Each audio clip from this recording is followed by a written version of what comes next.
The woods can be a terrifying place, and games set in the woods or national forests are always a little bit more scary, I feel like. Games like Alan Wake 2, The Forest, or Slender the Arrival are good examples of how having the atmosphere or setting be in the forest can help that horror factor. Even games that aren't horror games or have no point in being scary, like Firewatch, for example, are still a little scary or have a little element of unsettlingness, solely because it's in the woods. Now, what if there's a game, though, that you play as a park ranger at a national forest, and all you do is sit in a cabin at a desk and file reports on a computer? There's no wandering around the woods. There's no waiting for something to pop out and chase you until you get lost. You just sit at the desk the whole game. Can it still be scary?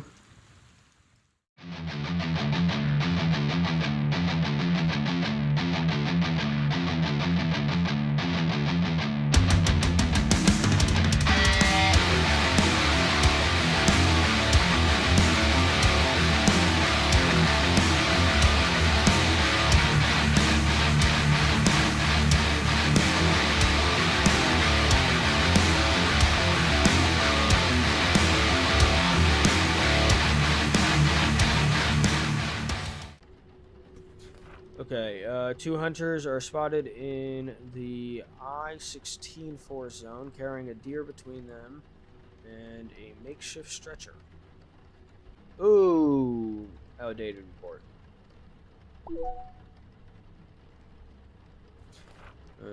Outdated report.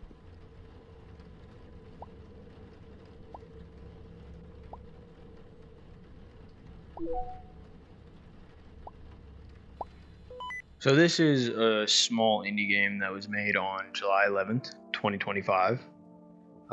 Yeah, another game that I am late to, that there are already plenty of videos that are way better than this one's going to be, that have been made and talk in detail about what this game is and the whole story. So feel free to go watch those ones. It is a first-person stationary game where all you do is sit at a desk and log reports. There's no running from the monsters. There's no getting up and walking around. You can't even turn your head from side to side. You can only look in one direction of, the cabin, and it's towards the front door. And so, like, originally it's like, okay, then how is this scary?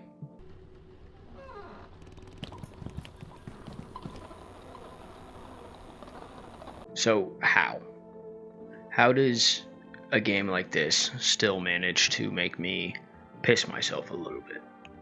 And I'll tell you. First, we have to talk about jump scares, though. And I feel like jump scares kind of get a bad rap when it comes to horror movies or games. And it's because they're all kind of thrown into the same boat, right? And I feel that that's unfair. Because there are games or movies that will just hit you with non-stop jump scares. And those are understandably hated. Eventually they get old. They're coming. They're just annoying at that point. But then there's other forms of media that do jump scares well. And I think a good jump scare is when you have a slow build up. Maybe there's only one or two for a long time, so it puts a sense of dread in you. that, like, eventually down the line maybe it's coming, but it's been so long that, maybe there's nothing in this game that is going to jump out and scare me, and you just keep going and going, and then it happens, and that's what makes a good jump scare. Like, Iron Lung is loved by the horror community when it comes, like, to horror games, and it's because of that. It's because there's only one jump scare in the entire game, and it's at the very end. It builds all the way up to that, and Last Report does just that, with the slow build up until a jump scare happens. And there are a couple jump scares in the game, but when they're done very well. They give that slow build up to it, that when it happens, it makes it more effective. So that's one way it scares you. Another way is in the fact that you are stationary, like we talked about. You can't get up and move away from the thing that is coming at you. You can't turn your head away from it. You have to sit there and watch it. And you're facing a door with a window next to it. So if something comes up to the window and starts banging on the window, you have to watch what it does. If something comes into the room that you're in, opens the door and crawls in, it may come into frame and then out of frame. And now you don't know where it is because you can only look one direction. You know what I mean? So you're wondering, hey, is it going to come up on me? Is it going to leave? Is it going to kill me now? Like, what's happening? But the fact that you just have to sit there and watch everything, like almost like a movie, it adds a level of terror to it for sure. And the last part that makes it scary, and you knew it was coming, is the atmosphere. It being set in the forest. Even though the art style is almost 2D-ish, like it reminds me of like early South Park. The way that, like, even the characters walk and move and come at you. It does its forest very good. It's rainy, it's night, you can't see anything. All the creatures are like shadows. You can't really make out details of them. So if something opens the door, you don't know if it's your friend or if it's a creature, something that's going to try to kill you. And I don't know how good this game would be if it wasn't in the forest. No, the whole game is centered around it being in the forest, but I wonder, like, if it was in a different atmosphere, if it would still be the same. And I don't think it would, because you really feel alone. You feel, so far away from everybody else, even the other park rangers that are at their cabins. And that's one of the reasons why forests are so scary, is because you're essentially by yourself. You could be miles away from the next human being, and they could be miles away from the next, and so essentially you're that far away from help, and everything's condensed, and it's hard to find somebody at that point, like on the right path, because everything looks the same. How many trees are different? Not many. Now, to get into the game, I don't want to give too many spoilers. Just like the Darkwood video, at any point, if you're watching this video and think, hey, this sounds pretty cool, I want to go play it, go play it. It's only a 2-hour game. It's very short. So it's really not going to take that much time. It's not something that you got to put a lot of time out of your day or like week to get through and play. It being 2 hours is perfect. It's in and out. It doesn't stay too long. It stays in that niche of scary. There's too many games that are, almost 30 hours long. And so it's like you get used to everything that's happening to you. This game, it doesn't do that. So like I said, at any point, looks cool, stop the video, go play it, come back to the video, see if you agree with everything I'm saying. So there is going to be light spoilers. Just be warned about that, as we talk a little bit about the story and what's going on, but not full spoilers. So like we talked about earlier, you play as a park ranger, and you just came back from vacation, and it's your first day back. You get to your cabin at night. It's raining, and you go inside and sit at your desk. And when you sit down, there's a little manual to your left, or a little like park ranger guidebook that is the game's way of telling you what you have to do. And it explains the reports and how to do the reports.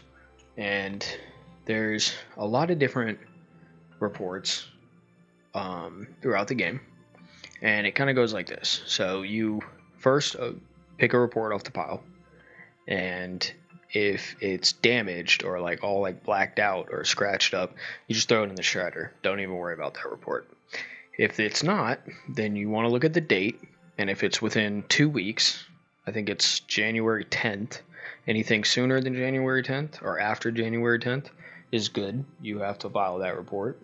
Anything before that is outdated. So you put that into the computer on the category that says outdated.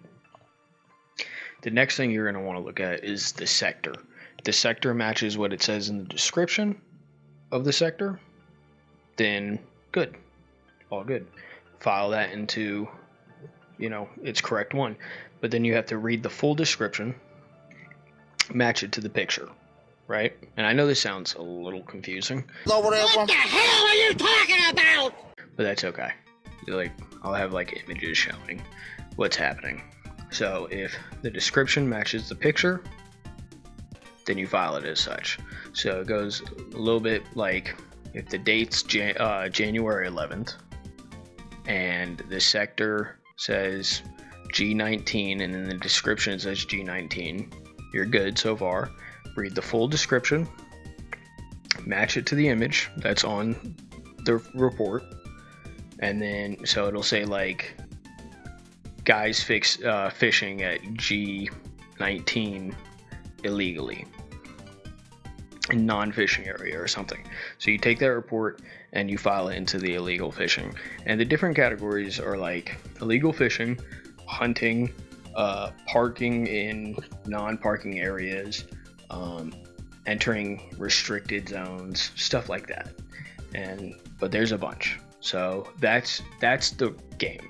That's all you're doing throughout for the most part. After a certain amount of reports that you file, the game will continue. Right? But first, when you look through the logbook, right, for the first time, or not the logbook, sorry, the manual, when you get to the last page, you hear a knock on the door. And then you open the door, and another park ranger walks in. His name's John. He's a longtime friend of yours and coworker, obviously.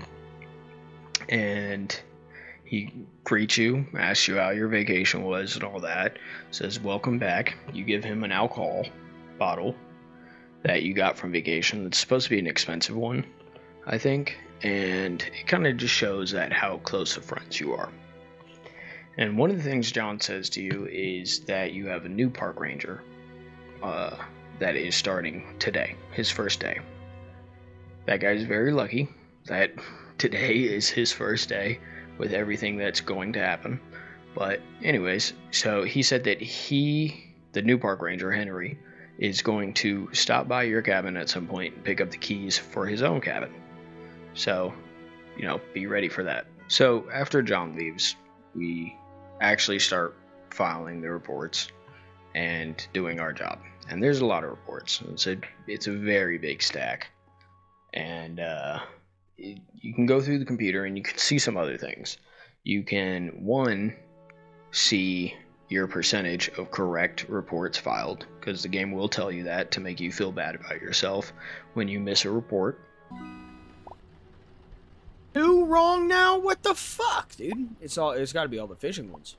I think it's every 5 reports it gives you an update, something like that. It's 3 to 5. I forgot which one. And then some of the other things that you can do are look at the different camera sectors of the whole national park areas, the sectors from the reports that you're filing. And so that's pretty cool. Some of them are disconnected because of the weather that they're having. And another thing you can do is get some lore from about the game, the world, by going through the different emails and like, you know, different reports, not file reports, but like, you know, reports from one park ranger to another. That's on the computer. But now back to the reports. After filing a couple, and you go through and you kind of get the hang of it, that's when Henry's going to stop by. And Henry comes in, introduces himself as the new park ranger, and he's not only new to the park or new to the job, he's also new to the town. Him and his wife moved to this small town outside the national park because he wanted to get away from the corporate life that he was living. And there's quite a bit of characters in the game. Not a lot, but just quite a bit. And I'm not going to explain every single one of them, but there are 3 that I want to talk about. John, Henry, and then there's another one that we haven't met. His name is Douglas. Douglas is like the grizzled vet of the national park and park rangers. Like, he's been here for years when like our character was a kid, or like before he was born. I don't remember it saying how long he's been there, but he says multiple times that like the forest is his home. He knows everything about it. He knows it like the back of his hand. And I just wanted to talk about these characters because they are the most important. They're the main ones, you know. They're the people that you talk to the majority of the time. You can also call them on a radio that you have on your desk at any point throughout the game. They're not always going to answer, but when they do, they give you a little insight. Henry eventually leaves and gets his keys, goes back to his cabin to start unpacking because it is late. And after doing a few more reports, that's when weird stuff starts to happen. First, like, you get a call from another park ranger that one of the sectors' camera is down, and so you help him figure that out. And then another one is you see like somebody move past your window, or no, so you hear stuff outside the door. You open the door and you see somebody crouch down, and then they get up and move real quick, and you're like, what the fuck was that, right? And after a while, John comes back and he opens the door and he has something in his hands and he's pissed. He's like, why the fuck is there a bear trap outside your door? And it's like, but you think I fucking put it there? What the fuck are you talking about? Bear trap. The figure that you saw fucking run away was a dude putting a fucking bear trap right outside your door. And so you're like, that's pretty fucking weird. But, you know, there's a lot of weirdos out there. You know, so John's like, all right, be careful. I'm going to tell the others to be careful. I'm also worried about Douglas. Douglas hasn't been back in a while, but it's normally like him to be out there later than what he's supposed to be because he loves the woods so much. So you tell John that you'll look out for Douglas, and if you see him, you'll tell him to head back and all that.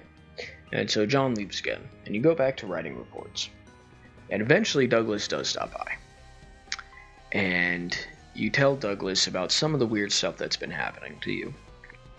And he mentions that this is just like, I think it's 20 years ago.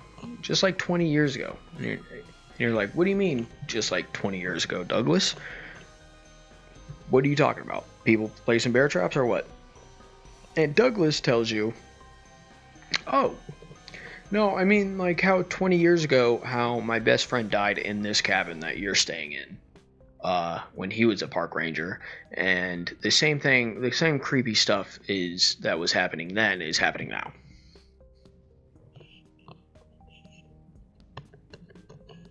So, hey, Douglas, we've never heard of this, you know? That's what our guy said. Like, what the fuck are you talking about? The dude before me died 20 years ago. And he tells you that the guy before you was brutally murdered and that the park covered it up. And that's why nobody knows about it. And you're like, okay, Thanks, Douglas. It's fucking raining outside. I had a dude creeping around my cabin, placing bear traps. I'm in the middle of the woods. I'm scared. Thank you for adding to that. So, after Douglas gives us that wonderful information, he decides to leave and leave you all alone once again.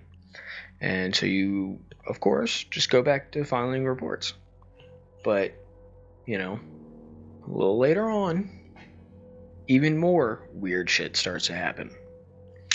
And now it's been close to a month since I played this game, and I'm kind of freeballing it off of my head. So I don't remember everything in order that happens, but I'm going to hit their notes that, like, I remember vividly.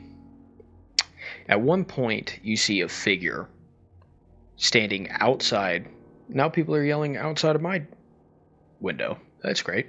But you see a figure, humanoid figure, standing outside your window next to your door. And he's standing there. And you're like, hey man, who the fuck are you? Right? And he just starts banging his head. I don't remember if it was his head or his hand, but I'm pretty sure it was his head. He just starts banging his head on your window. Dude, it's fucking the middle of the night in a forest. If I would have had a gun, I would have just shot him. Like, it's fucking, there's no combo after that. If that's somebody trying to fuck with me, that's their problem at that point. Because what do you get out of that, right? So after a while, that guy leaves after spending far too long just banging his head on your window. And another thing that happens is that you get a call from a park ranger. Forgot if it was John or if it was a random park ranger. I'm pretty sure it was a random park ranger, but don't quote me on that. You get a call that there seems to be a girl in the woods, and she has a knife, and she's just running around.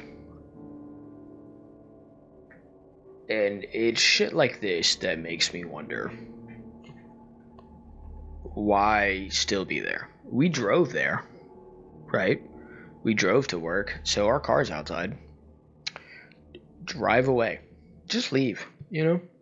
You got people placing bear traps all in one night. You got people placing bear traps outside your door for you to step in. You have shadow figures banging their head on your window, and you have little girls with knives in the woods. It's like there's no protecting the forest at that point. It's time to go. You know, fuck that. You know, so everybody starts scrambling. Like, we gotta fucking protect ourselves. Little girls are shanking dudes in the fucking forest. We gotta get the guns, right? So Douglas, he stopped by and then he left again. And you're sitting at your cabin. And you're still filing reports for some reason. Like a good little boy, doing your job. And your door opens. And there's nobody there. But it stays open for a second. And you're like, okay. Well, you know, is it the wind? And something crawls up your wall and to the right. And like the dude banging on your window, it's like a shadow demon, right? Can't make out any features, it's all black, but it has like red eyes. And I hate shit like that. It fucking freaks, it just like makes my skin crawl. So when I saw that, I got scared, as a normal person would, that's sitting at home, looking at a computer screen with no real threat around him. And then you can hear it, right? Especially you got headphones on. You know, you hear it like crawl behind you and all around. And the lights went out, by the way, and you pull out a fucking flashlight and you're looking for it. And you can't fucking find it. And then it crawls around your face. And it's right in front of you. And right when it lunges, Douglas fucking pops it. Shoots it right in the face. Which, you know, if you know anything about how guns work, you know, since it put a big fucking hole in the creature's face, in real life it probably would have put a fucking hole in your face too, but we're not going to touch too much on that. Douglas saved your life. Thank God for Douglas. He's the best character in the game. Obviously, Douglas went and got the guns. And now he's saying that, hey, he has to go save people. He's going to have to go meet up with the other Rangers and try to get everybody out of here. You know, save as many people as he can. Because there's already park rangers that have died. That you've heard over the radio. And can you guess what your character decides to do? Giving you guys a moment to guess. If you guessed stay at the cabin and file reports, hey, you're a smart guy. Because that's exactly what you fucking do.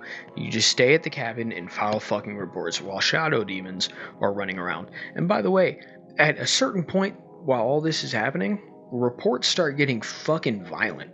Like, you just see, like, pictures of, like, I don't remember what the descriptions say, but the picture is, like, a dude fucking hung up by a tree from his organs.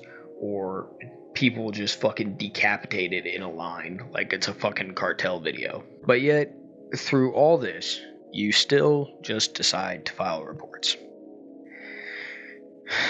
Now, at some point, Henry's gonna call you. And he's gonna say, hey, there's shit going on outside my crib. I'm gonna keep filing these reports. I think they're breaking in. Douglas is on the way, right? Douglas goes to try to fucking save him. And you get calls from Henry a couple times, kind of telling you what's going on with him. I'm just giving you a little check-ins. And they're all bad. They're like, hey, yeah, it opened my fucking door and it crawled in, right? Kind of like what happened to you. Or, hey, I hear something banging on my fucking roof and it sounds like it's the size of a tractor.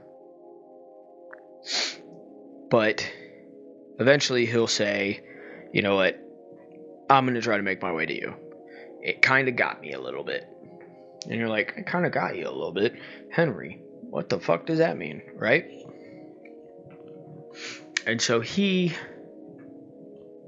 runs all the way through the forest to get to you. And your door opens, and he walks in.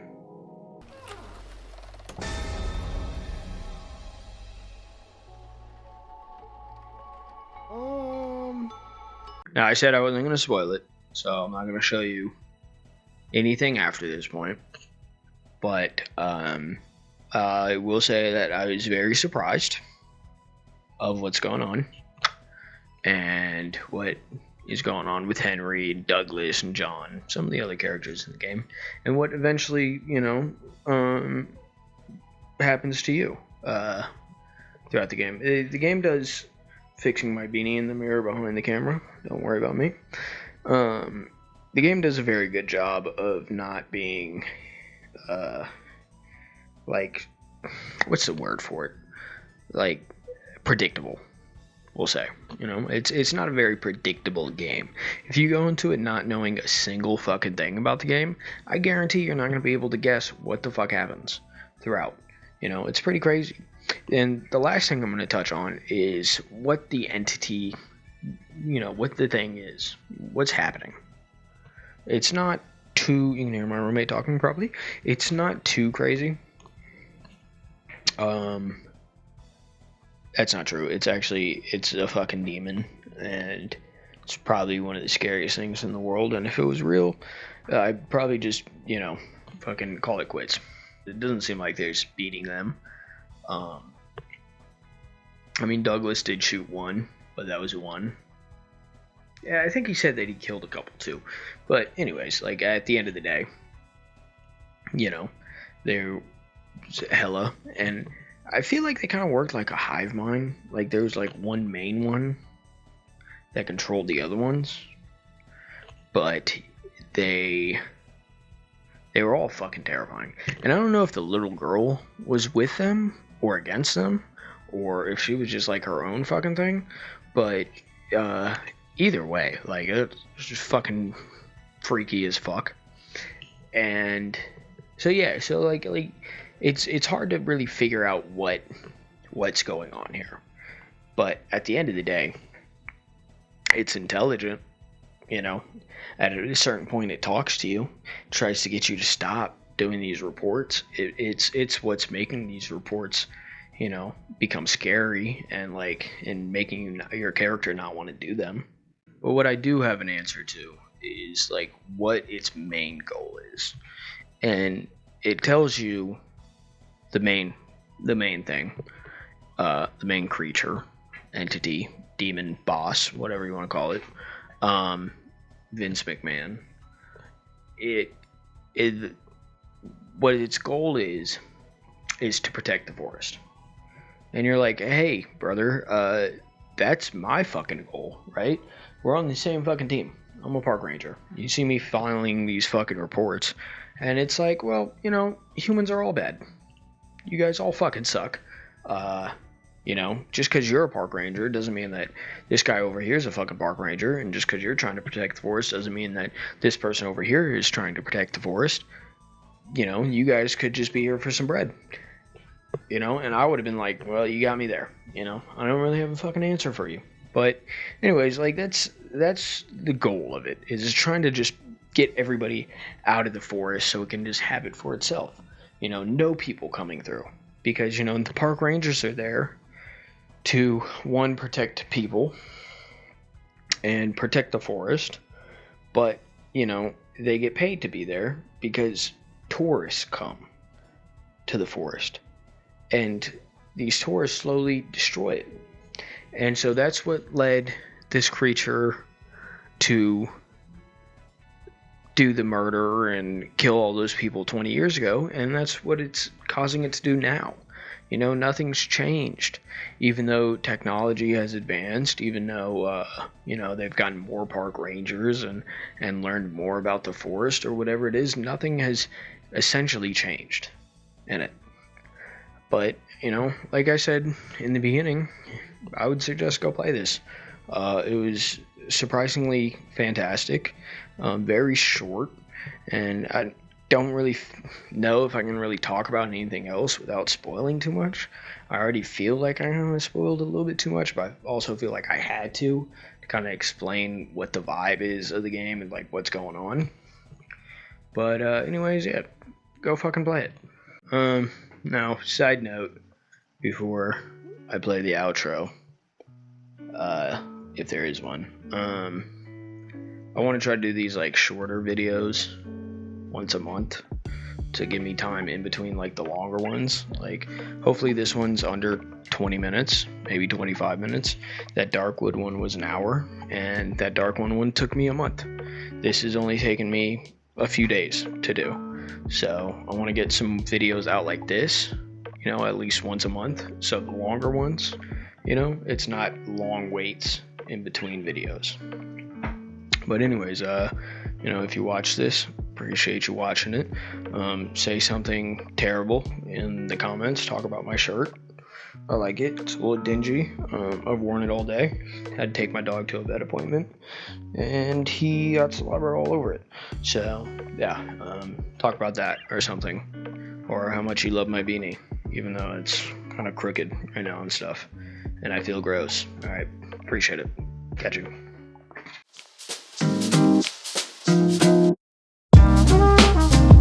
Mm-hmm.